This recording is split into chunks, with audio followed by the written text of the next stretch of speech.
Parents usually feel that kids living under their roof enjoy a layer of protection.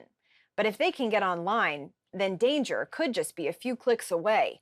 We checked out a popular gaming platform to get a clearer picture of what kids are encountering. Within minutes, we found a publicly available chat that included explicit language Ew!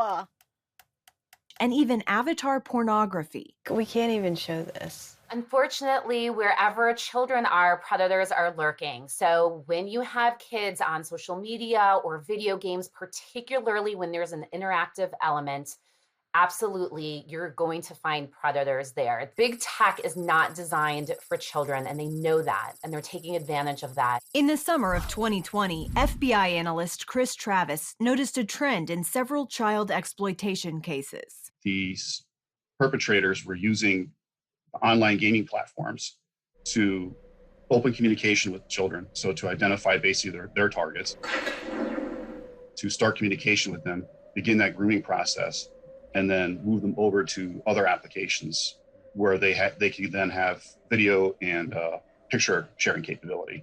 Once on a social media app, the suspect would push the child to send photos, getting increasingly aggressive. They'll say, hey, you have to keep sending me pictures or videos. And if you don't, I will post the pictures that you did send me. I'll post them on your Facebook account, or I'll link it to your Discord, or I'll send it to your parents. Our kids in this country who are sex trafficked, right? This is the number one way it happens. It is a meet online. It is it's a runaway. It's convincing somebody to leave. It is not taken. It is not, the white van pulls up, scoops the kid up and grabs them and puts them in a dungeon. It is kids voluntarily leaving, not realizing that they're going into. Kevin Branzetti is an NYPD veteran and co-founder of the National Child Protection Task Force. We are a group of professionals, law enforcement, private sector professionals, all volunteers. Not a single one of us is getting paid.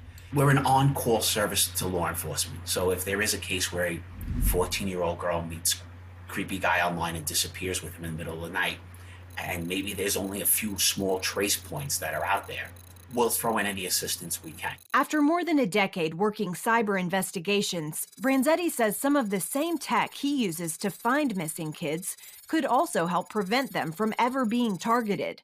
It all has to do with the personal data collected by the websites, social media platforms, and apps that we all use.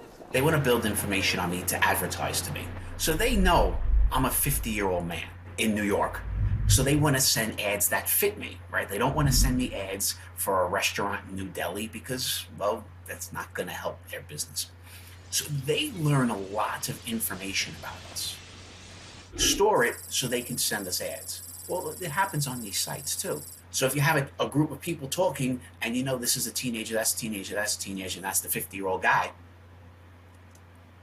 it's there, it's available. While big tech companies may have that information, they don't currently use it to keep their spaces safe for children.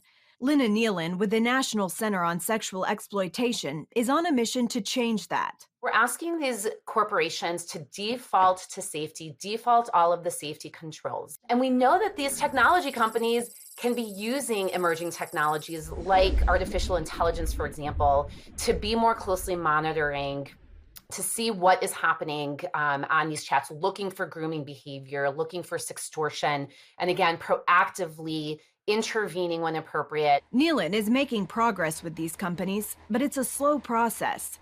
So in the meantime, parents need to be vigilant. The FBI has rolled out this campaign to educate parents and children about these online threats and the controls available to secure their devices. Still, kids are digital natives, and controls may only go so far. Chris McKenna, founder of Protect Young Eyes, says building a strong relationship with your child is one of the best forms of protection. It has to start relationally, and that's by doing technology with them. That's what we call co-play. It's copy me modeling, right? It's being curious instead of condemning. It's having conversations about everything, and probably 2 years before you want to. And then it's having a posture of coaching instead of controlling. All of the experts we spoke with stressed not to attempt banning your child from the internet. For one, it's just not realistic. Instead, take more control over what they can access in order to prevent unwanted access to them. Caitlin Burke, CBN News.